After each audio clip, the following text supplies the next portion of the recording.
Well, thanks a lot for staying with us here on Sunrise Live on E on Monday morning as we recap exactly what happened in your weekend in news. Now, in current affairs news making headlines, we take a look at the City Press headlining Ramaphosa says sorry for Marikana massacre.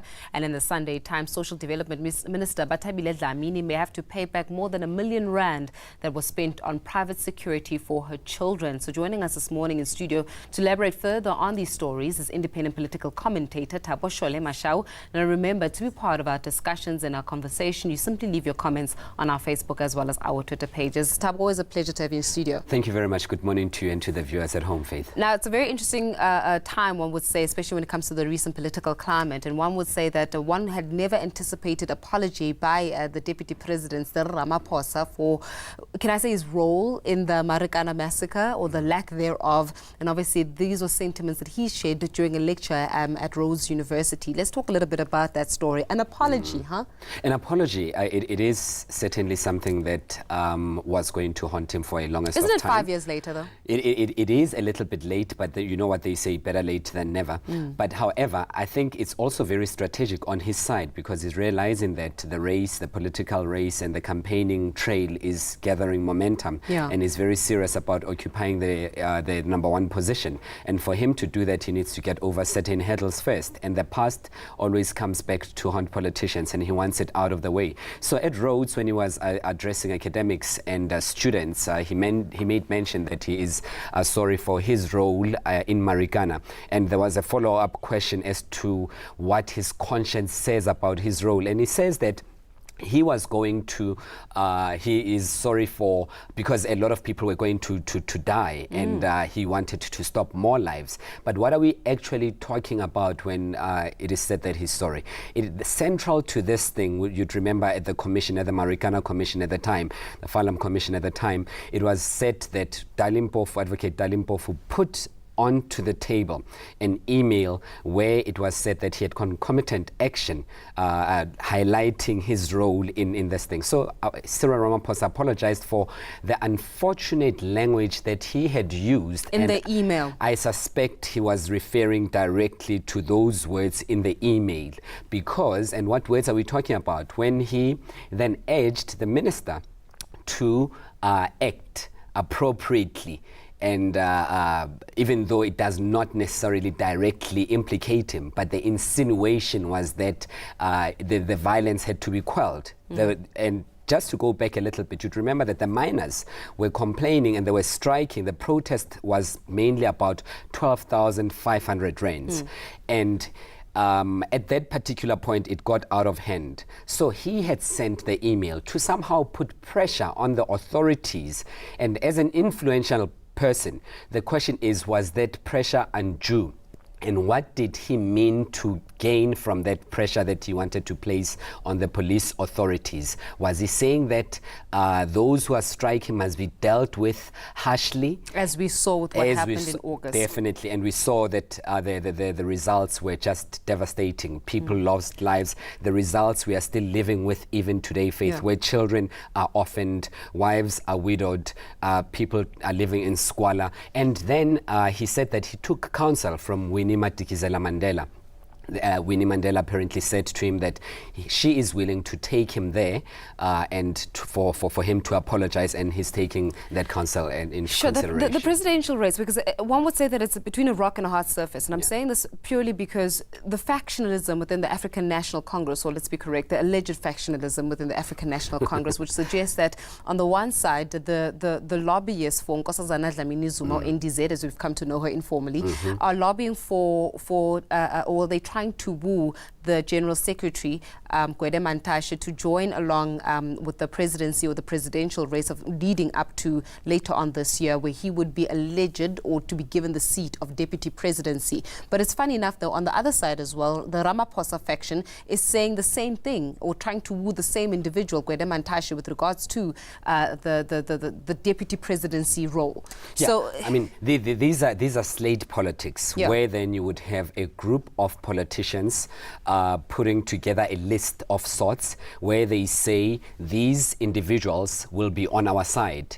And if you are voting for this individual, automatically there is an expectation that you would then vote for the rest of them. We saw what happened in Polokwane in 2007 when Jacob Zuma went against Thabo Mbeki. We know that on Jacob Zuma's side it was Gwede Mantashe who then became Secretary General. We know that Baleka Mbete also jumped in after Tokyo Sexwale pulled back, and then we also know that was one slate. So these are politics of slates. Currently, the story that you are referring to goes back to KZN, where KZN has said, apparently according to the story, has approached the SG Secretary General Gwede Mantashe to say to him, why don't you join our side in the name of unity? In this instance, people will see that we are solidifying the ANC under one banner. You do not have you are not in the CR17, which is the Cyril Ramaphosa slate.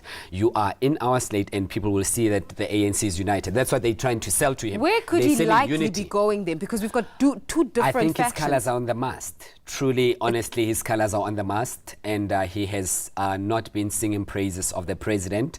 We have seen also in the weekend stories that he was screamed at by Jesse Juwate, and that he had set up the president. So his colours are on the mast. It's very clear that he's not, at least, that he's not with the president, which is Jacob Zuma. A little bit of now. a spanner in the works here. We had Lindy Wesisulu, who was given a press briefing, obviously a press briefing ahead of the policy conference that we're expecting in June, speaking once again about this, and the Deputy President Cyril Ramaphosa mentioned this again about the purchasing of votes. Yeah, I think it has riddled the ANC since democracy came on, and simply because then you have a number of influential individuals who are from the private sector who have access to immense resources, and come time for elections, they do not only see it fitting to lobby, but they want to influence strongly branches, regions, provinces to be on their side. And they will go at all means to make sure that that happens, including buying of votes. And what are we talking about? Taking influential chairpersons, secretaries of branches, RECs and PECs, and lobbying them on the side with money. Obviously, no one is going to come out and say, I received money. To capture that we're dealing with right exactly, exactly. And the wealthy capturing the soul of the ANC through resources and not through ideological persuasion, which is what used to happen previously. But now those things have changed. And now the ANC has been in pains in trying to get rid of that new culture of trying to purchase vote, purchase influences of the branches, because then it's called sponsored views. Individuals are now not any longer expressing their own views, how they see things, but those views have been sponsored by those who have resources. Some people would call it politics of the stomach. And could we say that politics of the stomach are playing also when it comes to this story? It was recorded in the Sunday Independent regarding the Premier of the Free State, Shole, saying that allegedly, again, allegations that he would seek to purge those government employees who participated in the May Day rally in protest. You know that that was the May Day rally in Bloemfontein, where the president, amongst many other individuals, were actually anticipated to give a speech. But as a result of the heckling, the president decided not to give the speech. It was decided upon that the president, as well as all other speakers, would not be participating on that level on that day. So, Shole, how true are those allegations? Well, we can only take it from what the newspapers are saying right now, and a senior official in the administration of the Provincial Department of Arts and Culture and Recreation has already been dealt with and suspended, and it is suspected that it's because of his participation in the May Day rally. And a WhatsApp group has also been formed by those who some of those who attended the rally and who are seen to be booing, and that WhatsApp group is meant to support them, to say that if you are purged, report it. Go through the CCMA, because it is suspected that the Premier, Shole, wants to deal with those who embarrassed him, who booed the president. And footage has been looked at, monitored, and evaluated to identify culprits who were involved and participated in the booing. So as a result, it is expected or suspected that they will be harshly dealt with. Those who are in the employ of government, it it is said that there was a meeting that was held last week by the Premier and senior officials who were saying to them that they should get the letters, the dismissal letters ready for those who participated. Do we know his political aspirations at this moment in time, and regarding exactly what his aspirations are come the elective conference that is anticipated to take place in December? Clearly he's now gunning for Lutuli House after the conference, and we also know that if the reports or allegations are anything to go by, that he would envy the position of Secretary General and under the NDZ faction. Ticket, let's call it.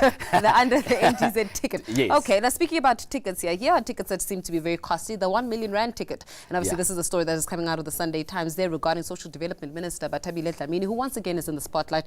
This time allegations say that for private security that was mandated to protect her children. So, and this is amongst many other things. I mean, the article itself is citing about 1,000 rand worth of first aid kits, looking at some of the car hire, which is about 22,000 rand or so. Yes. So the story there, once again, the Social Development Minister coming in the fold, saying that Treasury, unfortunately, has actually regarded as a gross misconduct, as well as the fruitless expenditure, because of they cannot justify providing that kind of security for her children. Wasteful and fruitful and fruitless expenditure, simply because her children are not employees of the department, neither are they employees of SASSA, as we know it.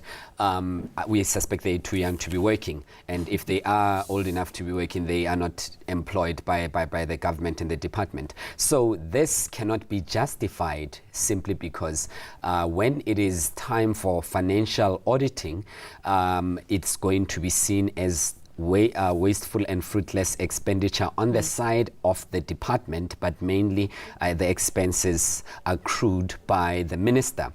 And that is meaning that taxpayers' money was used for purposes which were not of direct benefit to the functions of the department. And which is so funny, because on the other side as well, I mean, we can speak about Minister Bathabile Dlamini, but on this other side, the opposition, the Democratic Alliance, Helen Zille, she took an Asian trip worth about 1.1 million rand, and she's believed that she actually took her husband along with this trip. And in fact, it's unjustifiable as well, because taxpayers cannot account for it, because it was a trip that was not necessarily, or alleged not to have been related to the work that she actually performs. And a trip that may actually end her political career as we know it, because also on that trip, it was when the famous tweet, or the infamous tweet, was sent of colonialism. She sent the colonialism tweet on the trip. Yes. That was unjustifiable. Yes. So she took her husband, which is nothing wrong, and we should be fair, because they are allowed to take their spouses. And she says that